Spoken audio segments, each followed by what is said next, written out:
just scale up. Are we going to get the... Yes, we are. Okay, so Yone locked in. We'll see who wants to pilot what here for the C9 solo lanes. So it's either Jace or Yone fight for this one. And Ocean Drake really early on feels great for all of the laners, just having that extra regeneration. Keep damage on Cloud9's side, as long as they don't get caught.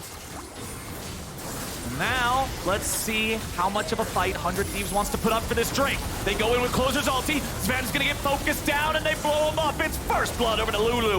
And 100 Thieves are ready to fight back. With Cloud9's Drake stacking interrupted and their support already dead, we'll have to see if M&S might be able to find something. Berserker with a massive arrow over the wall. He puts it right through their heart. And Bjergsen is about to drop next. He throws down a meteor, but he's immediately cleaned up. M&S is after Doublelift, but he doesn't quite have enough damage to get it done with the missed Q3. Doublelift holds his own, but Cloud9 kills 3. Oh, Bjergsen shorts his W and gets stuck inside that dragon pit. They're trying to hold the entrance for him to get out, and they just take that massive poke damage.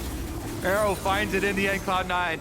This comp with the full damage comp, when you don't have a tank, just play off of snowballing, full damage, push all lanes, getting a bunch of money off of turret plates, turrets as well, and they team, they take advantage of a mistake here or something, and then all of a sudden, they're the ones with the big front line in the engage.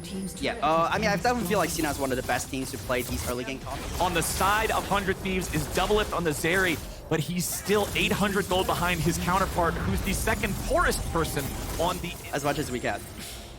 C9 is invading the enemy jungle now. Sven's gonna check the Tribe Rush there with a grenade. Checks it further with some rockets. Closer engages on the enemy Heimerdinger. Sven's gonna be bursted low, but it's 100 Thieves getting bursted lower. M&S goes over the wall, and Blabber goes on a rampage. Both bottom laners are already dead, and Closer's just... It's a go next angle. It is looking rough for them. Yeah, you were saying definitely start blaming Coach over the turret as well as the dragon being picked up. Blabber can just solo down that Drake, so now they're on Soul Point 2. Spica, you said by 20 minutes you wanted to see him owning every dragon, continuing to stack towards that win con. Well, it's 17 minutes in. They're on Soul Point here at around the 22 minutes. It's always great playing with C9. I think they also banter a lot, you know, Fudge and Sven, so it's always a good time. Well, it's not a good time for 100 Thieves here, my friends. 11,000 gold deficit, just 19 minutes into the game. They're averaging more than plus 1,000 gold per each kill just because so many of the advantages aren't even based around the kills. Look at the damage just pouring in. Doublelift gets a kill on Sven, but it's traded back for Busio. Even trade at the gates of the enemy base. The skies descend, but what can they even do? M&S runs in, and Bjergsen tries to run away. M&S snaps back to his origin point, but C9, they're just knocking down the turrets. They're running over the base. Bjergsen's gonna go back to heal. Yeah, if we compare this game to your game versus Aurelion Sol, you guys had a lot of trouble closing due to the Aurelion Sol wave clear, but Cloud9... And honestly, 100 Thieves isn't going anywhere close to this thing. C9 picks up Baron just 20 minutes into the game. They're gonna have the buff all the way through It's just quiet. Yeah. Not much is going on.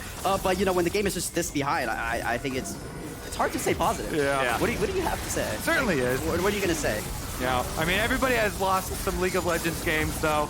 Cloud9, honestly, the bottom side inhibitor exposed as well, but they don't care, because pushing on mid and top right now with the Baron buff. Ooh, Blabber using the stasis to survive the Aurelion Sol ulti, and with that spin, it means C9 just knows there's one less tool in the tank for 100 Thieves to use to fight back.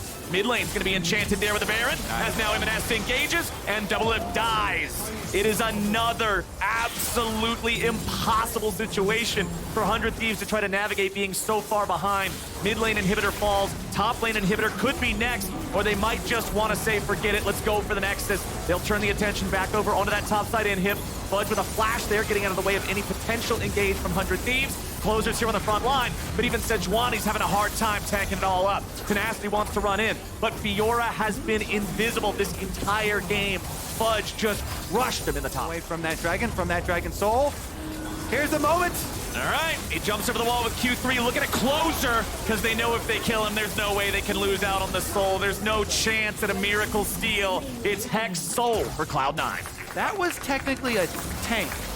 Yeah, that he just hit in 3 comboed. There's not a lot of tanks that can really tank much on the side of 100 Thieves now. Nice use of the Wild Growth to interrupt To the Skies from Fudge, but Doublelift is still in no condition to fight back. C9 pushing forward, all 5 men still ready to go. You got the bottom lane inhibitor alive, but C9 is just gonna walk past it. Berserker puts an arrow through double lift again. 4 deaths now on the Zeri. Aurelion Sol ulti only serves to mark his grave as Berserker nearly kills 100 Thieves on their own spawn platform. The Nexus dies at 23 minutes, and Cloud9 just beat the hell out of them.